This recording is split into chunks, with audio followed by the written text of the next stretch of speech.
नमस्कार। किसका होगा झारखंड में राज तिलक? सुबह से हमारी नजर झारखंड चुनाव के नतीजों पर है और अब लगभग तय हो चुका है कि जेएमएम कांग्रेस की गठबंधन की सरकार वहां पर बनने जा रही है। आप आंकड़े देख सकते हैं। आंकड़े जो ताजा आंकड़े मुझे दिखाई दे रहे हैं, 49 सीटों पर मतलब हाफ वे मार्क से 8 सीटें ज्यादा इस पर बढ़त बना चुकी है जेएमएम कांग्रेस के गठबंधन ने, और बीजेपी मात्र 21 सीटों पर बढ़त बनाने में कामयाब रही है। और पूर्व मुख्यमंत्री रघुवर दास ईस्ट जमशेदपुर की सीट पर पीछे चल रहे हैं। देखिए आंकड़े आपके स्क्रीन पर, फिर से मैं आपको बताना चाहता हूं। 21 सीटों पर बढ़त बनाने में कामयाब रही है और पूर्व मुख्यमंत्री रघुवर दास ईस्ट जमशेदपुर की सीट पर पीछे चल रहे हैं। देखिए आंकड़े आपके स्क्रीन पर, फिर से मैं आपको बताना चाहता हूं। हाफ वे मार्क से 8 सीटें ज्यादा जेएमएम और कांग्रेस के गठबंधन की। वहां पर आपको शायद दिख भी रहा होगा हेमंत सोरेन और उनके पिताजी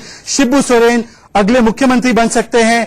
हेमंत सोरेन लगभग तय हो चुका है और पूर्व मुख्यमंत्री रघुवर दास वो पीछे चल रहे ईस्ट जमशेदपुर की सीट पर। और विपक्ष का यही कहना है, विपक्ष का कहना है कि रघुवर दास की हार में छिपा है संदेश बीजेपी, मोदी और अमित शाह के लिए। तो क्या इस पूरी हार में संदेश छिपा है बीजेपी के लिए? आज यही सवाल होगा और इसी पर हम करेंगे बहस। पर देखिए ये छोटी सी रिपोर्ट और उसके बाद शुरू करते हैं आज की बहस।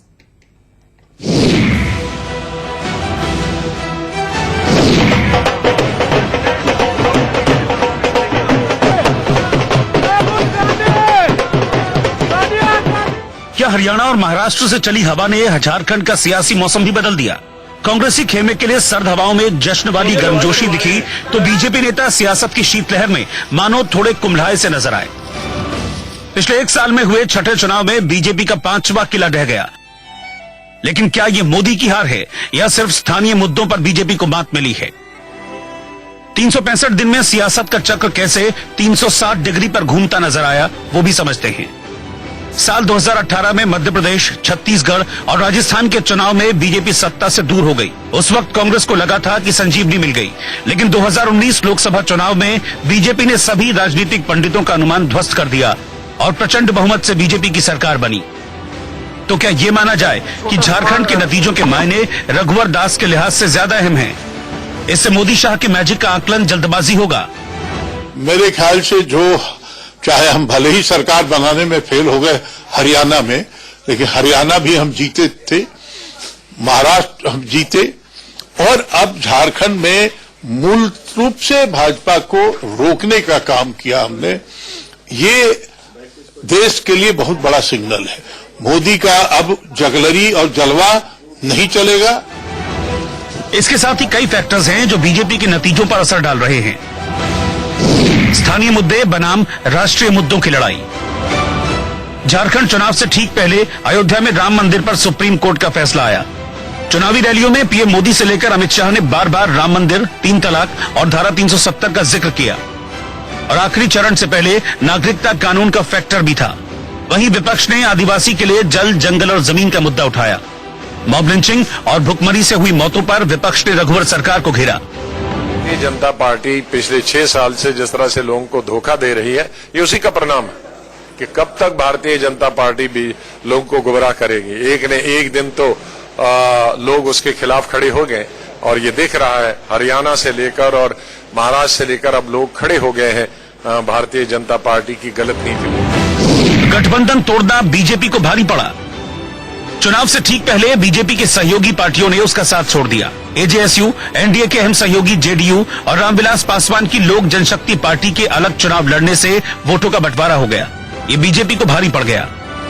लोकसभा चुनाव में हुए शर्मनाक प्रदर्शन के बाद राहुल गांधी ने कांग्रेस अध्यक्ष पद से इस्तीफा दे दिया था और उसके बाद सोनिया गांधी के नेतृत्व में कांग्रेस ने महाराष्ट्र, हरियाणा के बाद झारखंड में बेहतर प्रदर्शन किया है। सोनिया गांधी ने झारखंड में दूसरी पार्टियों से गठबंधन किया और ये फायदे का सौदा रहा। और अब झारखंड चुनाव के रिजल्ट को कांग्रेस अपनी बड़ी जीत मान रही है। आप ही प्रधानमंत्री जी ने और गृह मंत्री जी ने जो मुद्दे देश के हैं, बेरोजगारी के, किसानों के, भ्रष्टाचार के, इन सब मुद्दों को भी ध्यान भटकाने का प्रयास किया। पर मैं समझता हूं झारखंड के लोगों ने उस मुद्दों को पकड़ के रखा। जिस तरह से नतीजे सामने आए हैं उससे लगता है कि विकास के नाम पर जिन मुस्लिमों, दलितों और बेहद गरीब तबकों ने बीजेपी पर भरोसा किया था वो पिछले कुछ महीनों में हिंदुत्व के एजेंडे से डरकर दूर चले गए। या ये सच में सिर्फ क्षेत्रीय मुद्दों पर ही बीजेपी की हार मानी जाए और इसे बीजेपी के लिए सबक माना जाए। Bureau report, India news. तो आज का हैशटैग है झारखंड वर्डिक्ट और हमारा ऑनलाइन सवाल है कि झारखंड का जनादेश क्या मोदी और अमित शाह के लिए संदेश है। और पहला मुद्दा यही है कि क्या केंद्र में मोदी के लिए हां और राज्यों में बीजेपी के लिए ना है।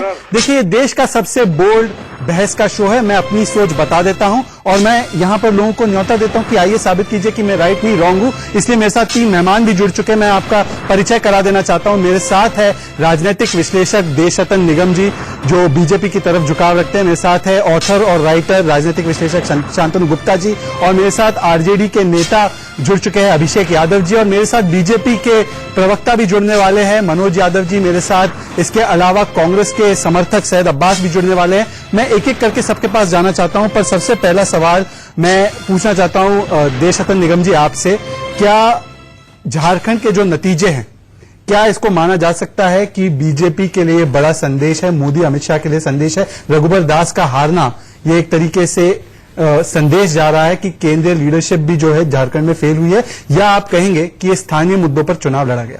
देखिए, जिस पार्टी का मुख्यमंत्री हार जाए तो वहां पे ऐसे नतीजे की उम्मीद की जा सकती है, ये बड़ा साफ है। इसका मतलब कहीं ना कहीं वो जो जमीनी जो भावनाएं हैं उनको समझने में कहीं ना कहीं दिक्कत हुई है भाजपा को। दूसरा, मोदी जी पे अति ज्यादा निर्भरता कि हर चीज मोदी जी करवा देंगे, स्थानीय मुद्दे भी मोदी जी को लेके जीत जाएंगे इलेक्शन, नहीं, ऐसा नहीं है। आप स्थानीय मुद्दों पे आप ध्यान दें, उसको गवर्नेंस का जो मेन इशू होता है उस पर ध्यान दें, और कहीं ना कहीं रणनीति की फेल है जिसको बोलते हैं, कहीं ना कहीं त्रुटियां रह गई रणनीति के में, जिससे कि मैं कहता हूं जैसे गठबंधन छोड़ दिया। अभिषेक यादव, आप गठबंधन से अगर मिल के लड़ते, दोनों का वोट शेयर अगर मिला के रखते तो ये जो दूसरा गठबंधन है कांग्रेस का, उससे बहुत ज्यादा इनके वोट हो रहे हैं। सिर्फ अगर एजेएसयू को ही मिला दें आप, मिला दे तो देखिए अभिषेक यादव, आप लोग मुझे लगता है जल्दबाजी कर रहे हैं। आपको याद है मध्य प्रदेश, छत्तीसगढ़, राजस्थान में क्या हुआ? मैं आपको याद दिला दूं। जी हाँ, जी शरद पवार कुछ कह रहे हैं। भारतीय जनता पार्टी की हुकूमत कामयाब नहीं हुई और इससे देश में अलग अलग क्षेत्रों में जो इन्वेस्टमेंट क्लाइमेट है वो खराब हो रहा है और इसकी कीमत कई सेक्टर को देने की नौबत आ रही है। तीसरा एक समस्या और वो एनआरसी के बारे में पार्लियामेंट में इस पर बहस हुआ था। इससे एक तरह की स्थिति सदन के सामने रखी गई थी विपक्ष के तरफ से कि इससे एक धार्मिक अंतर डिस्टेंस लोगों में बढ़ने की संभावना है और देश की एकता को ठेस लगने की संभावना है। मगर मोदी जी के नेतृत्व वाले सरकार ने इसमें सुना है नहीं और जो कुछ उनको कदम उठाए थे उन्होंने कदम उठाए। इसका नतीजा पिछले कुछ दिनों से देश में कई राज्यों में लोग आज सड़क पर उतरे हैं, संघर्ष कर रहे हैं, अपनी नापसंदी डेमोक्रेटिक मार्गों से लोग सामने रखते हैं। मैं जो एनआरसी के बारे में समाज का बड़ा हिस्सा आज अपनी नापसंदी कहने के लिए सड़क पर उतरे थे, उनसे मेरा अपील एक ही है कि जो कुछ करना है तो आप शांति से करिए। समाज की प्रॉपर्टी इसके ऊपर हमला होने मत दीजिए। गवर्नमेंट की मशीनरी है, उनकी हितों की रक्षा करने के लिए आप ध्यान दे दें और गांधीयन मार्ग से आपकी जो भावना है वो देश के सामने रखने के लिए आपने कदम उठाना चाहिए। आज मुझे प्रधानमंत्री का जो स्पीच हुआ कल शायद दिल्ली में रामलीला मैदान या कहीं, तो स्पीच सुनने के बाद आश्चर्य।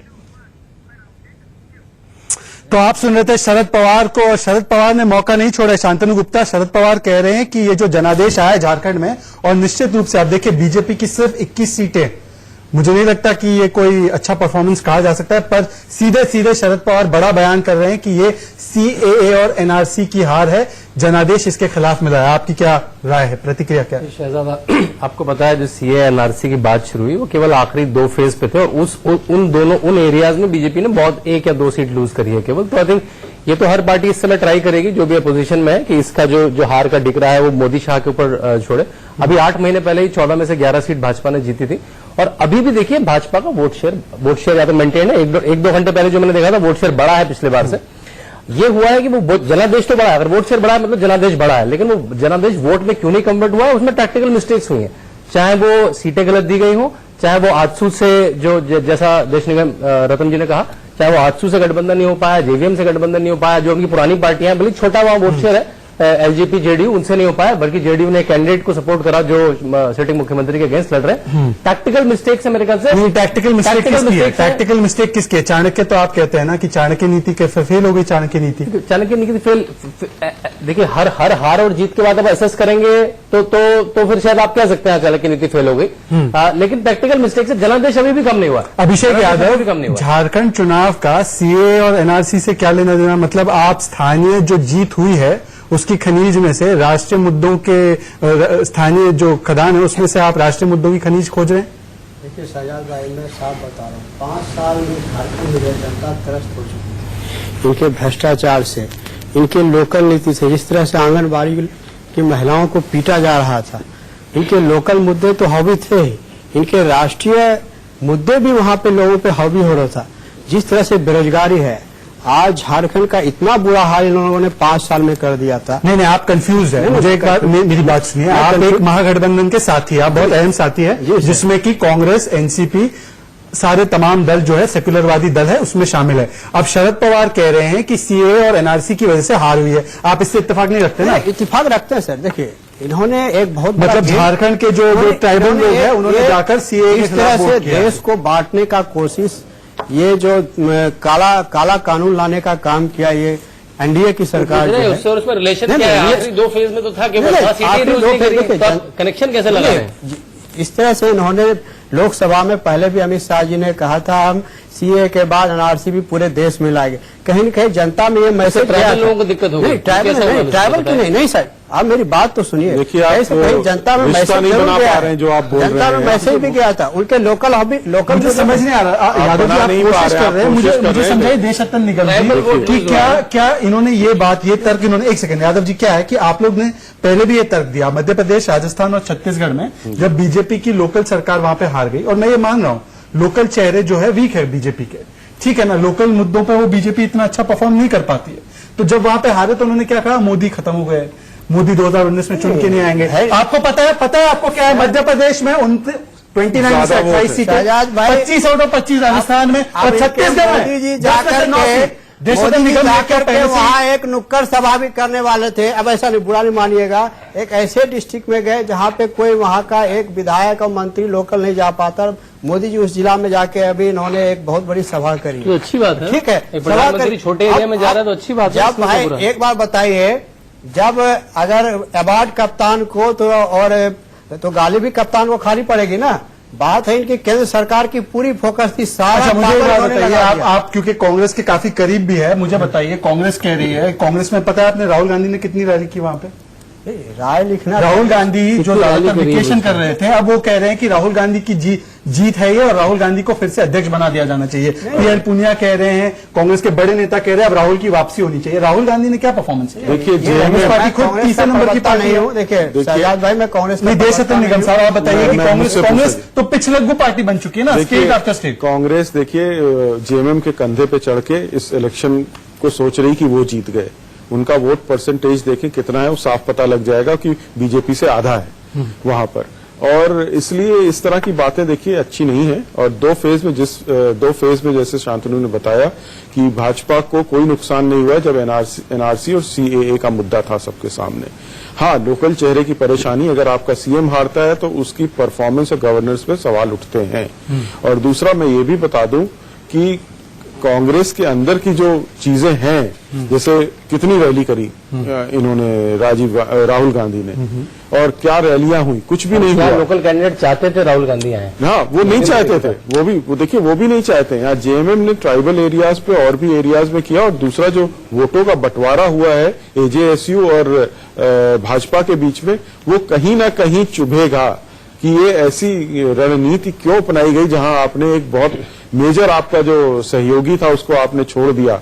और उनका अगर दोनों का वोट मिला दे तो करीब जाके 43-44% हो रहा है। देशरत्न निगम जी, शांतनु गुप्ता, आप समझिए क्या हो रहा है। अभी जो तस्वीरें हमारे स्क्रीन के राइट हैंड साइड पर चल रही है, आप देख सकते हैं कि हम देख रहे हैं राजघाट पर सारे कांग्रेस के नेता जमा हो रहे हैं। वहां पे उन्होंने पहले से ऐलान किया था कि देशरत्न निगम जी, शांतनु गुप्ता, आप समझिए क्या हो रहा है। अभी जो तस्वीरें हमारे स्क्रीन के राइट हैंड साइड पर चल रही है, आप देख सकते हैं कि हम देख रहे हैं राजघाट पर सारे कांग्रेस के नेता जमा हो रहे हैं। वहां पे उन्होंने पहले से ऐलान किया था कि वो सत्याग्रह करने वाले। प्रियंका वाड्रा की तस्वीरें आई, डॉक्टर मनमोहन सिंह प्रधानमंत्री, पूर्व प्रधानमंत्री भी आ चुके हैं, और AK एंटनी भी दिख रहे हैं, राहुल गांधी भी दिख रहे हैं। तो क्लियरली शांतनु जवाब दूंगा, नैरेटिव ही होगा देशरत्न निगम जी, नैरेटिव ही होगा देश भर में कि देखिए झारखंड आप हारे क्योंकि सीए और एनआरसी के खिलाफ लोगों ने वोट किया है, और अगला चुनाव बिहार का है, इसके बाद दिल्ली का है, इसके बाद ये जो तमाम चुनाव है, बंगाल का चुनाव है, ये तमाम चुनाव में अगर आप एनआरसी और सीए पीछे नहीं लेते हो तो आपको ये हार का सामना करना पड़ेगा। बड़ी साफ बात है। राहुल गांधी, जितेंद्र हुड्डा, जिन लोगों ने कुछ दिन पहले हिंसा फैलाई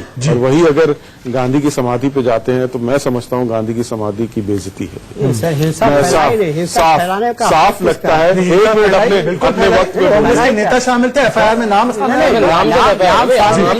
कहा देशरत्न निगम जी को कंप्लीट करने दीजिए, उसके बाद अभिषेक यादव। मुझे पता है आप एनआरसी तो के, इसलिए एक बार हिंसा फैलाने के बाद अहिंसावादी गांधी के समाधि पे जाना ये हास्यास्पद लगता है।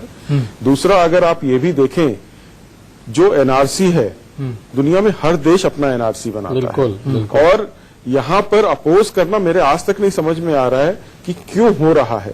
क्योंकि भाई अगर आपको अपने सिटीजन्स के बारे में मालूम ही नहीं है कौन आपका नागरिक है कौन नहीं है, तो आप आगे कैसे बढ़ेंगे? आपने कल प्रधानमंत्री ने रामलीला मैदान में 1 घंटे से ज्यादा उन्होंने एक अपनी बात रखी इसी मुद्दे पर। आपने सुनी उनकी कल? हाँ, सुना। आपको सुनाओ फिर से? नहीं, मैं सुना। आपने सुने तो उन्होंने तमाम जो पॉइंट बाय पॉइंट क्लैरिफिकेशन दिया कि डिटेंशन कैंप्स को लेकर जो बातें अफवाहें फैलाई जा रही है, एनआरसी को लेकर, ऑल इंडिया एनआरसी को लेकर जो अफवाहें फैलाई जा रही है, कोई एनआरसी नहीं है पूरे देश के लिए, सिर्फ असम में वो एक्सरसाइज हुआ, उसकी डेट 71 की कट ऑफ डेट है। आप क्यों झूठ फैलाकर लोगों को भड़काकर एक बार बताइए, एक बार बताइए, या तो इनके गृह मंत्री जी झूठ बोल रहे हैं, या उनके झूठ पे पर्दा डालने के लिए रैली में प्रधानमंत्री जी इस तरह से आग में पानी डाला है। देखिए शांतनु बताइए, गृह मंत्री का बयान, आप दिखाइए वीडियो, ठीक है, प्रधानमंत्री गृह मंत्री का वीडियो दिखाइए ना, पूरे देश में एनआरसी लागू होगा। उन्होंने कहा है पूरे देश में देश के प्रेमर को आप तोड़ने का कोशिश किया है। एनआरसी कहाँ हुआ है? कॉन्स्टिट्यूशन में है एनआरसी? आप बहुत बात कर रहे हैं। कॉन्स्टिट्यूशन में एनआरसी हो ना हो, देखिए जब क्यों ना हो, आपको यही नहीं मालूम है? सिटीजनशिप एक्ट में दिया हुआ है। सिटीजनशिप एक्ट है सर, मैं पासपोर्ट एक्ट का हिस्सा है। जब फिर आधार बना तो आधार, अरे भाई आपको कानूनी जानकारी नहीं है, आप ऐसी बात कर रहे हैं। हमारे साथ कांग्रेस के समर्थक अखलाक अहमद खान, हमारे साथ कांग्रेस के समर्थक अखलाक अहमद खान भी जुड़ चुके हैं। अखलाक अहमद खान से भी मैं सवाल लूंगा, पर मुझे एक बात बताइए अभिषेक यादव जी, मुझे सीधा सीधा बताइए ना, कल प्रधानमंत्री ने पॉइंट बाय पॉइंट रिबटल दे दिया, तमाम जो अफवाहें थी उसको एक तरीके से उन्होंने खत्म कर दिया। अब फिर भी सत्याग्रह करना, इस मामले पर लोगों को भड़काना, झूठ फैलाना, इसका क्या उद्देश्य है? देश का माहौल बिगाड़ने का क्या उद्देश्य है? हमारी पार्टी हो चाहे कांग्रेस पार्टी हो, सब एक है। बापू के आदर्शों पे चलने वाली, बापू के आदर्शों पे बिहार जब बंद किया गया, मैं बिहार बापू के आदर्शों पे बसें जलाई जाती है, मंदिर तोड़े जाते हैं, ये कौन सा आदर्श है बापू का? आपको खुद शर्म नहीं आई जब बिहार में मंदिर तोड़ा गया? मस्जिद तोड़ने का, आप बच्चों को बरगला रहे हैं और पुलिस पे पत्थर चलवा रहे हैं, जो भी पत्थर चला रहे हैं। इनको 3 पेज का सीए पढ़ने में 5 दिन लग गए। उत्तर प्रदेश में 3 पेज का सीए पढ़ने में 10 दिन लग गए। जहाँ जहाँ भाजपा की सरकार है वहाँ वही तो करेंगे आप, जिससे करेंगे बच्चों वाली ट्रिक है। अच्छा, एक सेकंड, मुझे समझ में नहीं आ रहा। अभिषेक यादव आप कह रहे हैं कि जो नॉन भाजपा प्रदेश है, नॉन भाजपा प्रदेश में लोगों को सीए और एनआरसी से प्रॉब्लम नहीं है? शायद वहां समझ आ गया। आप ये कह रहे हैं क्या? आप ये कह रहे हैं? वहाँ 3 पेज जल्दी पढ़ लिएगा। आप देखिए 3 पेज या 4 पेज की बात नहीं 3 ही का है, पढ़िए। इस तरह से आप लोगों को बरगला चलिए। रहे हो। आपके गृह मंत्री जी अभिषेक बोल रहे हैं यादव, पूरे देश में अभिषेक NRC यादव, लागू होगा। ठीक है। हाँ। और अभिषेक यादव मेरे साथ बीजेपी के आग पे पानी डालने का काम करते हैं। बीजेपी के प्रवक्ता बोलने का काम ठीक कर रही है, है। बीजेपी के प्रवक्ता जयराम विप्लव मेरे साथ जुड़ चुके हैं और मैंने जैसे बताया कांग्रेस के समर्थक अखलाक अहमद खान भी मेरे साथ जुड़ चुके हैं। पर जयराम, पहले मैं आपसे सवाल पूछना चाहता हूं कि क्या सीएए और एनआरसी की वजह से झारखंड में ये शिकस्त मिली है, ऐसा शरद पवार का कहना है?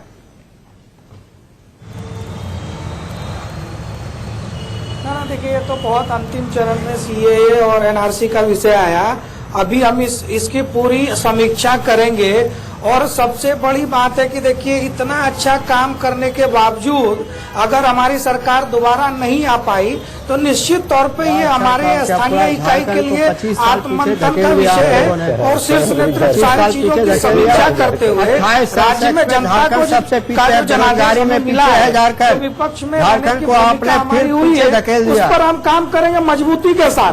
और ये जो लोग आज सरकार चलाने के लिए आए हैं गठबंधन के तहत, उन पर किस तरह के भ्रष्टाचार के आरोप पीछे लगे हैं, उन सब चीजों को देखते हुए हम मजबूती से एक मजबूत विपक्ष की भूमिका में रहेंगे। झारखंड को लूटने का अवसर नहीं देंगे सर। ठीक है जयराम, मुझे एक बात बताइए। एक सेकंड अभिषेक यादव जी, एक सेकंड अभिषेक यादव जी, मैं जयराम से पूछना चाहता हूं अच्छा काम क्या किया आपने? ये तो बात अब स्पष्ट हो चुकी है, जो आदिवासी इलाके हैं वहां पर बीजेपी को बहुत भारी नुकसान हुआ है। अगर आप क्षेत्र वाइज देखेंगे तो जिस तरीके का नुकसान बीजेपी को हुआ है, ये सीधा सीधा बताता है कि जो आप लैंड टेनेंसी एक्ट में बदलाव ला रहे थे, जो लैंड एक्विजिशन एक्ट में बदलाव ला रहे थे, आपने एक नॉन ट्राइबल सीएम दिया, इससे जो ट्राइबल लोगों के मन में एक शक था कि आप लोग उनके लिए काम नहीं कर रहे हैं, उसी पर जाकर शिबू सोरेन और हेमंत सोरेन की पार्टी को स्पष्ट एक तरीके से मैंडेट मिला है और बीजेपी को क्लियरली ट्राइबल वोट्स नहीं मिले। तो आपने जो अच्छा काम किया वो तो शायद उनको नहीं समझ में आया। शहजाद जी, अच्छा काम ये था कि जो लोगों का जीवन स्तर उठाने के लिए, ऊपर उठाने के लिए जो काम किए गए, केंद्र सरकार की सारी योजनाएं, चाहे उज्ज्वला हो या प्रधानमंत्री के द्वारा किसान सम्मान योजना हो, उसमें वहां की सरकार ने अपनी ओर से पैसे लगा करके लगभग 3 लाख करोड़ रुपए लोगों के बीच में बांटे। तो और भी बहुत सारी ऐसी योजनाएं थी जो रघुवर सरकार, केंद्र सरकार की स्कीम को, मैं आपको बताऊं 2 लाख लोग अभी तक वहां पर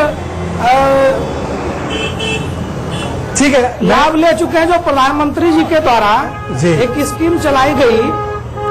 नहीं जयराम, अब इन चीजों का कोई फायदा नहीं है ना, आपकी हार तो हो चुकी है वहां पे, अब चुनाव प्रचार करने से कोई फायदा नहीं है। पर सवाल ये है, मैं कांग्रेस के समर्थक अखलाक अहमद खान, नहीं एक सेकंड, प्रचार नहीं है, नहीं आप अब देखिए, अब नतीजे भी आ चुके हैं शांतनु, नतीजे भी आ चुके हैं, इसका कुछ हो नहीं सकता। पर अखलाक अहमद खान मुझे बताया जा रहा है वहीं से जुड़ रहे हैं जहां पर राजघाट पर कांग्रेस के तमाम बड़े नेता भी जमा हुए हैं। अखलाक अहमद खान, आपने कल प्रधानमंत्री की बातें नहीं सुनी? उन्होंने जब क्लैरिफाई कर दिया है, एनआरसी को लेकर सारी शंकाएं दूर कर दी है, सीएए को लेकर शंकाएं दूर कर दी है, तो क्या महज वोट बैंक पॉलिटिक्स के लिए अब भी मुसलमानों के मन में एक भ्रम फैलाया जा रहा है? इस सत्याग्रह का क्या मतलब है? देखिए, मैंने आपकी बात सुनी बहुत संयम से, अब आप ध्यान से मेरी बात सुनिए। आप पूछिए ये बात देश के गृह मंत्री से पूछिए, जो संसद में खड़े होकर 1 अक्टूबर को बात करते हैं, एक धर्म की बात नहीं करते। उनका स्टेटमेंट सांप्रदायिकता से भरा हुआ है और इस बात को कोई डिनाई नहीं कर सकता। दूसरी बात, अभी वो गृह मंत्री जी कहते हैं कि सीए के बाद जो है एनआरसी लागू होगा, तो या तो प्रधानमंत्री जी झूठ बोल रहे हैं या गृह मंत्री जी झूठ बोल रहे हैं। आज देश को आपने मूर्ख बना रखा है हर मुद्दे पर।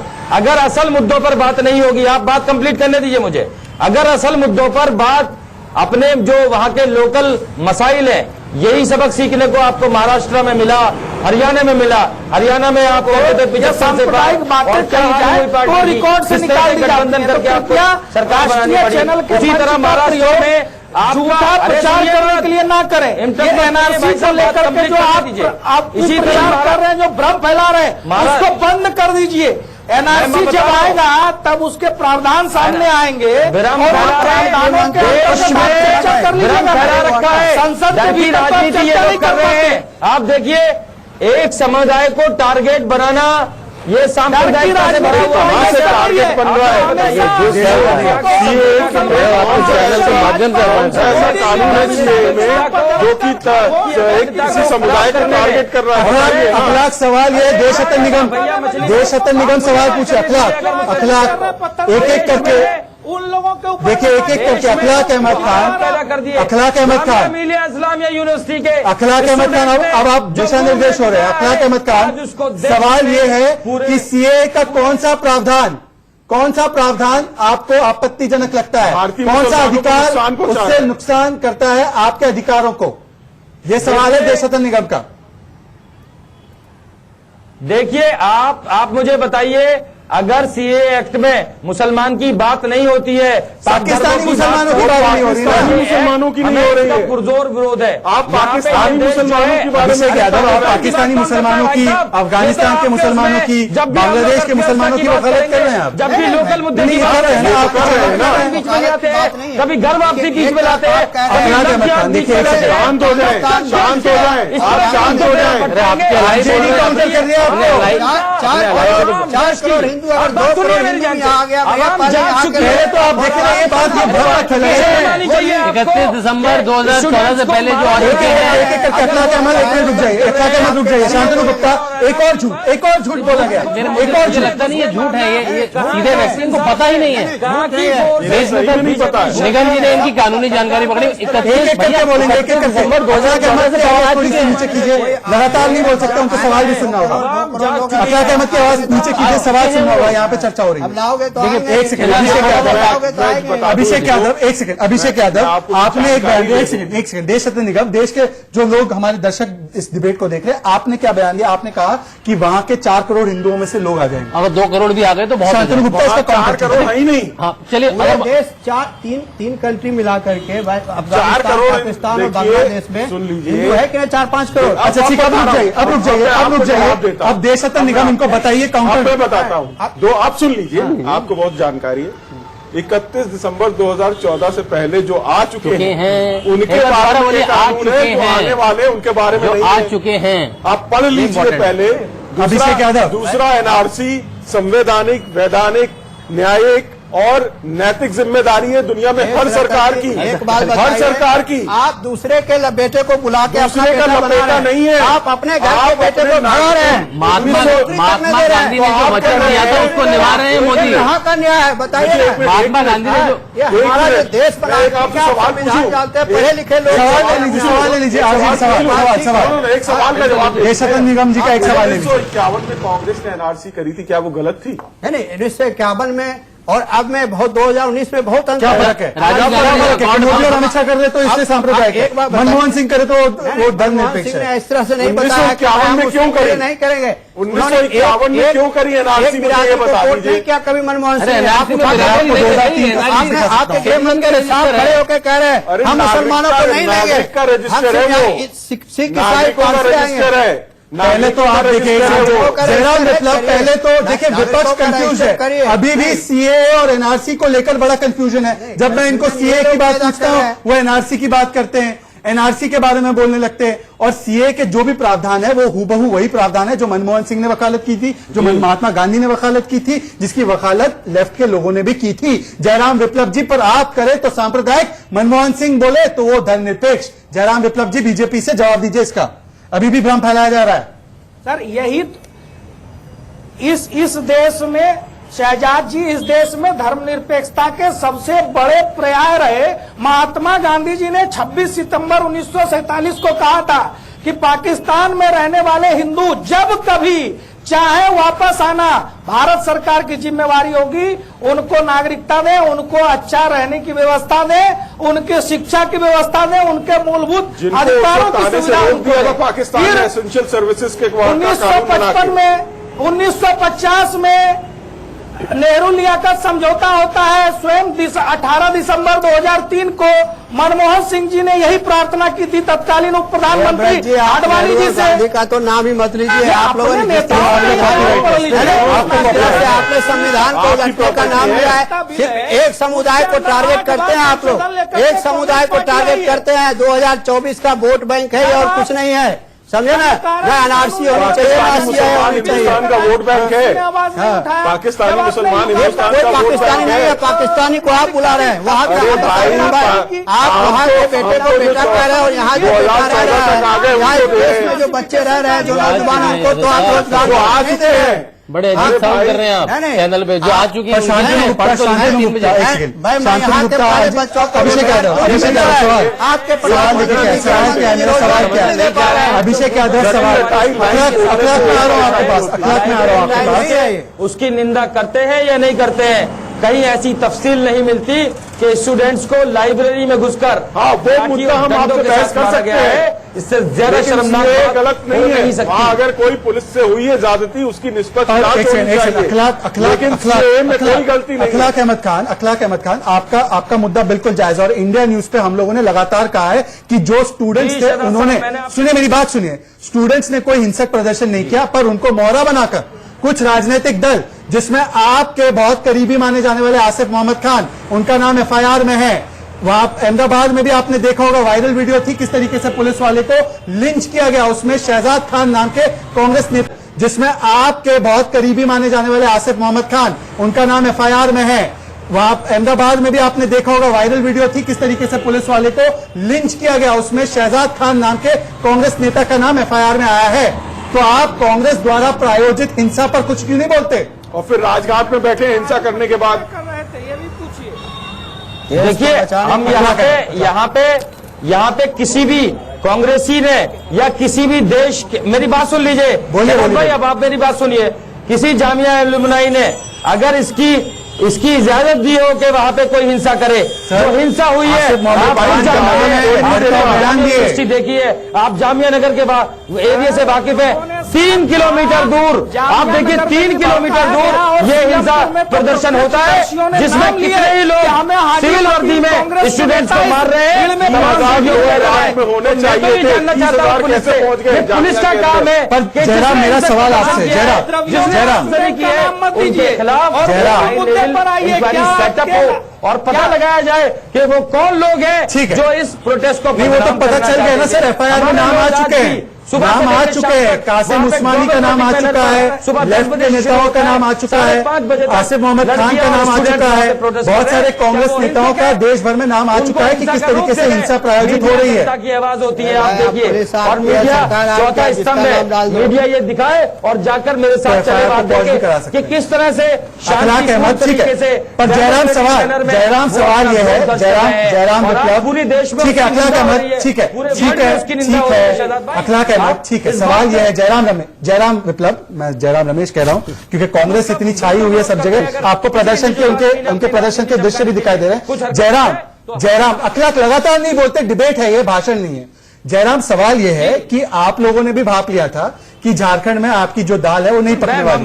मुझे पूरा अखलाक प्लीज, अखलाक की ऑडियो डाउन किया जाए, क्योंकि मैं लगातार किसी को बोलने का मौका नहीं दे सकता। जयराम, आप भी मुझे बताइए कि चुनाव के दौरान 4 महीने में राम मंदिर बन जाएगा, ये बोलने की क्या जरूरत थी? चुनाव के दौरान ये सीए बिल को ले आना, फिर उस पर बयान देना, तो आप लोग भी तो एक राजनीति करना चाह रहे थे ना, पोलराइजेशन की राजनीति। आप दूध के धुले तो नहीं है ना। शहजाद जी 2014 से अब तक जितने भी विधानसभा चुनाव हुए, उसमें हमारा केंद्रीय नेतृत्व बहुत ही मजबूती के साथ स्थानीय नेतृत्व के साथ खड़ा होता है, और चुनावों में भाषण भी होते हैं, जिसमें आप अगर मोदी जी और अमित शाह जी के भाषण को देखेंगे, राम मंदिर के बारे में बताइए, राम मंदिर का क्या लेना है? जहाँ 70-80% स्थानीय मुद्दों की बात होती है, वहाँ 10-20%। एक सेकंड, मुझे जयराम समझा रहे हैं कि झारखंड चुनाव में 4 महीने में राम मंदिर बन रहा है, इसकी क्या जरूरत थी? जयराम, मैं आपको 30 सेकंड दे रहा हूं, राम मंदिर 4 महीने में बन रहा है, इसका और झारखंड चुनाव का क्या कनेक्शन था, मुझे और मेरे दर्शकों को समझा दीजिए। मैं आपको 30 सेकंड अनइंटरप्टेड दे रहा हूं, बताइए। मैं शहजाद जी, अमित शाह जी और मोदी जी के भाषण में जहां एक और तमाम सरकार की उपलब्धियों और स्थानीय मुद्दों को छुआ गया, तो वहीं राष्ट्रीय स्तर के जो मुद्दे जो चल रहे थे उस पर भी चर्चा हुई। और राहुल गांधी जी से लेकर के तमाम लोग जो उलझुल विषय बना रहे थे, उसका जवाब भी चुनावी भाषणों में देने की कोशिश की गई। अच्छा, जनता तक वो बात पहुंची है। जनता ने सारी बातें सुनकर आपको 21 पे अटका दिया। आपकी तमाम दलीलों को सुनने के बाद, हिंदू मुस्लिम राम मंदिर एनआरसी सीए सुनने के बाद 21 पे आपको ठहरा दिया। तो शरद पवार सही कह रहे हैं, लेकर झारखंड का बेहतर भी पार कर जाएंगे, लेकिन झारखंड की जनता ने इनको धूल चटा दिया। ना ना ना ना ना हाँ, धूल चटा दिया। झारखंड का रिकॉर्ड उठा करके देख लीजिए। हमारी कोशिश की है चुनी हुई सरकार जो अच्छा काम कर रही है वो वापस आए। झारखंड में तो कभी कोई सरकार वापस ही नहीं लौट पाती। सब आपका धीरे धीरे खत्म होने और इसमें जो भी कमियां पाइए, देश के युवा को रोजगार दीजिए, व्यापार में अपना जो है सरकार को बोलिए अच्छा सब ये करे, वरना ये उल्टी गिनती जो धारा है ना, धीरे धीरे दिल्ली बिहार सब जगह। आप तो मध्य प्रदेश और राजस्थान में भी रोजगार बेरोजगार किसानों की बात कर रहे थे। छत्तीसगढ़ खेलना था। अभिषेक यादव, मुझे पता है कि आप लोगों को तो मौका चाहिए, ठीक है ना, आप लोगों को सिर्फ एक मौका चाहिए कि मोदी और अमित शाह खत्म हो गए। मोदी और अमित शाह का पॉलिटिकल ऑब्ituary स्क्रिप्ट करने का काम बहुत लगातार 10 सालों से 15 सालों से होता आ रहा है। आपकी फैक्ट्री चलती रहती है। मुझे एक बात बताइए, एक सेकंड जयराम, एक सेकंड। आपको पता है झारखंड जब से बना है राज्य, तब से लेकर आज तक क्या कोई भी मुख्यमंत्री रिपीट हुआ है झारखंड में? और कोई झारखंड में कोई भी मुख्यमंत्री रिपीट हुआ है? ना 5 साल रह पाया, हमारा जीता भी नहीं, हमारा जीता नहीं है, और ना 5 साल रह पाया। पहली बार स्टेबल गवर्नमेंट मिली है। सबके पास ना तो कोई सीएम रिपीट हुआ है, ना स्टेबल गवर्नमेंट मिली है। जो 3 राज्य बने थे 2000 में, उत्तराखंड और छत्तीसगढ़, वहां कांग्रेस बीजेपी की सरकारें बनती रही, तो स्टेबल राज्य है। झारखंड हर समय केवल बंदर बांट रही है पिछले 19 साल से, पिछले 14 साल से। पहली बार 5 साल रघुवर दास की सरकार बनी। अगर रघुवर दास सीएम नहीं बन पा रहे हैं, जो नहीं बन पा रहे हैं, मुझे खुद बहुत दुख है। मैं बहुत बार रांची गया हूं, 2 प्रोजेक्ट में काम करता हूं झारखंड में। स्थिति बदल चुकी है। आप रोडें देखिए, वहां की बिजली की स्थिति देखिए। यूएनडीपी ने कहा है कि पॉवर्टी एलिवेशन में नंबर 1 है, ease of doing business number 4। इसको कम्युनिकेट नहीं कर पाया। सुनिए, मैं एक बात बताऊं, मैं एक स्टूडेंट है हमारे देश में, देशरत्न निगम जी सुनिए, अखलाक अहमद सुनिए। एक स्टूडेंट है हमारे देश में, उसका नाम है नरेंद्र दामोदर दास मोदी। वो स्टूडेंट को हर 2 महीने से इम्तिहान देना पड़ता है। राहुल गांधी इम्तिहान दे ना दे, तेज प्रताप तेजस्वी इम्तिहान दे ना दे, पर नरेंद्र मोदी हर वक्त इम्तिहान देते रहते हैं। काउंसिलर का चुनाव हो तो इम्तिहान देना पड़ता है, स्टेट का चुनाव हो तो मोदी का इम्तिहान, देश का चुनाव। अभी मई में इम्तिहान दिया ना मोदी ने, ऐतिहासिक मैंडेट मिला। अब कैसे मोदी का इम्तिहान हो गया? देश की जनता अगर चाहेगी कि मुझे धोखा हो रहा है, मुझे ठगा जा रहा है, तो स्वाभाविक है कप्तान को। तो अखलाक, अखलाक मेरे भाई, मुझे अखलाक बता दीजिए कि देश की जनता ने 6 महीने पहले देश की जनता ने इतना बड़ा मैंडेट दिया। बंगाल में आने का सौभाग्य। चलिए 1 मिनट हम चलते। सोनिया गांधी कुछ कह रही है राजघाट पे। Sant Ramakrishna of status and of opportunity and to promote among them all fraternity, assuring the dignity of the individual and the unity and integrity of the nation.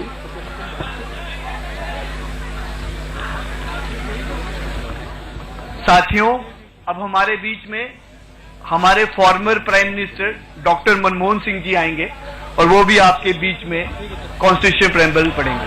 धन्यवाद। तो राजघाट की सीधे तस्वीरें आप देख रहे थे। वहां पर अब पूर्व प्रधानमंत्री मनमोहन सिंह बात रख रहे हैं। आरजेडी से जो अभिषेक यादव जी, आपको मैं पूछना चाहता हूं कि ये संविधान के विरुद्ध कैसे हुआ? संविधान के सबसे बड़े मंदिर में जो संसद है, वहां पर जब लगी मुहर, तो सड़कों पर क्यों टूटना चाहिए कह नागरिकता के नाम पर? नहीं, बात क्या है, टूटने की नहीं है। संविधान की बात करते हैं, अम्बेडकर के संविधान की बात करते हैं, और फिर आपके कार्यकर्ताओं ने वहां पर भारत बंद करने के समय बिहार में किस तरीके का हुड़दंग मचाया, उसके बाद जो हुड़दंग किया उसको सजा रहे। गलत बात, संविधान के तहत गुंडे थे जो मंदिर तोड़ा है। जो हमारा लड़का जिसे तोड़ा उसको पार्टी निकाल दिया है, और पार्टी निकाला है, और उसको मुआवजा भी दिया गया है। तो जेल में पड़े हैं, आपके चीफ तो जेल में पड़े हैं। जेल में किसी कारण से नहीं, राजनीतिक कारणों से पड़े हुए हैं। ये आप लोगों की मेहरबानी है। जयराम मुझे एक बात बताइए, जयराम मुझे एक बात बताइए, जब मनमोहन सिंह इसी बात की वकालत कर रहे थे जो आज नागरिकता कानून में लाई गई है, तो क्या वो संविधान विरोधी थे? या आज वो संविधान विरोधी मोदी और अमित शाह बन गए? वो तो संविधान के साथ थे। हम करे तो चमत्कार, दूसरे करे गुनहगार। गहलोत ने भी बोला था। देखिए दो तीन चीजें समझनी पड़ेंगी। ये बार बार आर्टिकल 14 का उदाहरण देते हैं कि उसमें धर्म और जाति के आधार पर विभेद की बात हमारा संविधान नहीं कहता है, उसका निषेध करता है। लेकिन इनको मालूम नहीं है उसी आर्टिकल 14 के माध्यम से एक रीजनेबल क्लासिफिकेशन की सुविधा भारत की संसद को प्राप्त है, जिसके तहत जाति विभेद के बावजूद आरक्षण की व्यवस्था है। यानी एक वर्गीकरण किया गया, एक सोच समझकर परिस्थिति विशेष के लिए एक वर्गीकरण किया गया, क्लासिफिकेशन किया गया। और अगर आप समानता की बात करते हैं तो मैं पूछना चाहता हूं, क्या ये यूनिफॉर्म सिविल कोड के समर्थन में है? चलिए, हम लोगों को दिशा निर्देश नहीं होना है, पर आखिरी कमेंट अखलाक से एक आखिरी कमेंट। अखलाक, मुझे एक बात बता दीजिए कि आप संविधान यहाँ पे चीख रहे हैं, पर संविधान के तहत ही तो पारित किया गया ना कानून, पार्लियामेंट में पारित है। आप सुप्रीम कोर्ट जा सकते, सुप्रीम कोर्ट ने स्टे नहीं लगाए, तो सुप्रीम कोर्ट पे भरोसा नहीं है, सड़कों पे उतरकर दंगा मचाएंगे, नागरिकता के नाम पर कानून को हाथ में लेंगे। संविधान का जो है मजाक बनाकर रख दिया है। आज आप देखिए हमारे देश के गृह मंत्री जो एक धर्म की बात नहीं करते, ये कहां संविधान में लिखा हुआ है कि आप रिलीजन के बेस पर, आप धर्म के बेस पर चलिए, हम लोग को चलना पड़ेगा राजघाट। फिर से राहुल गांधी इस वक्त कुछ कह रहे हैं, पूर्व कांग्रेस के अध्यक्ष Rahul Gandhi. Fraternity, assuring the dignity of the individual and the unity and integrity of the nation. In our Constituent Assembly this 26th day of November 1949 do hereby adopt, enact and give to ourselves this Constitution. धन्यवाद साथियों। तो बस आज के लिए मेरे पास इतना ही समय था। मैं तमाम मेहमानों का धन्यवाद करना चाहूंगा। झारखंड के नतीजे तो आ गए, पर स्थानीय चुनाव को राष्ट्रीय परिप्रेक्ष्य में कैसे देखा जाए, ये विपक्ष की लगातार कोशिश है, और कोशिश बीजेपी की भी है कि ये स्थानीय नतीजे थे, इसका राष्ट्रीय पिक्चर से कोई लेना देना नहीं, ये बताने की। आज के लिए बस इतना ही। कल फिर से मिलेंगे 3:55 पर, राइट या रॉन्ग पर, इंडिया न्यूज पर। देखते रहिए। जय हिंद, जय भारत। बड़ी खबर के